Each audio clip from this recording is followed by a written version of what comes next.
And I do believe that we have rotten politics, and I'm not using that as an exaggeration. Hey everyone and welcome. In this video we're going to be having a look at the Ukraine, but before we do, I'm just going to raise a point to everyone. As you may be aware, Biden and Kamala Harris has received a 5% favourability from Democrat voters for their handling of the lurgy. And then you've got this poll as well. This is cross-party polling, where only 19% strongly approve of Biden's performance. 49% strongly disapprove. That's cross-party as well. And this will have seriously knocked the confidence of the Democrats to the extent where they need something to help them solidify their power. And when, I'm not sorry Americans, but when the American government wants to solidify its power, it usually involves war. Doesn't it? Doesn't it, everyone? Well, it seems that everything that we've been suspecting, i.e. that America and their obsession with Russia is what's fueling the destabilisation in the Ukraine. It seems that the Ukrainian government and Security and Defence Council have come out and backed it up. The Ukraine says destabilisation fueled by Biden administration hysteria, not Russia. The Ukraine National Security and Defence Council Secretary told reporters on Tuesday that Kiev considers, and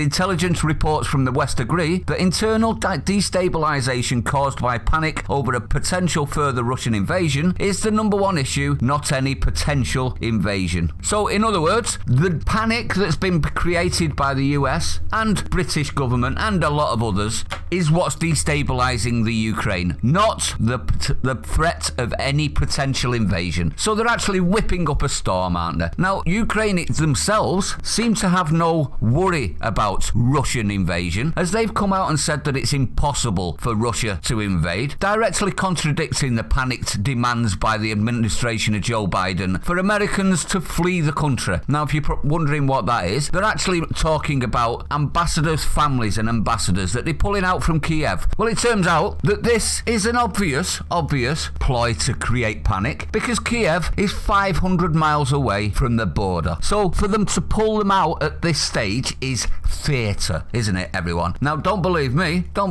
You're probably wondering, why would they do that? Well, I actually think it's because they want to make Russia the enemy. Because Russia is the age-old boogeyman of America, isn't it? Aren't they? And what they're going to do is going to keep doing what Rachel Maddow did throughout the entire Trump administration, and that was to scream, Russia, Russia, Russia, Russia. It's Russia. Everyone be scared in America. It's the Russians, etc., etc. This is more evidence, in my opinion, that America, when they're in a bit of trouble, will always resort to instilling violence in others. Absolutely shocking, in my honest opinion, but I'd like to know your opinion. Do you think the Ukraine is right to say that it's not bothered about a Russian invasion? Do you think it's right that the Ukraine says that the destabilisation is fueled by the Biden administration, and probably a lot of the Western media, I might add? Let's not let them off the hook. And in regards to the 500 miles away from the Russian border, there is no need to pull out embassy staff when there is zero violence. Building up a border doesn't mean that there's going to be violence.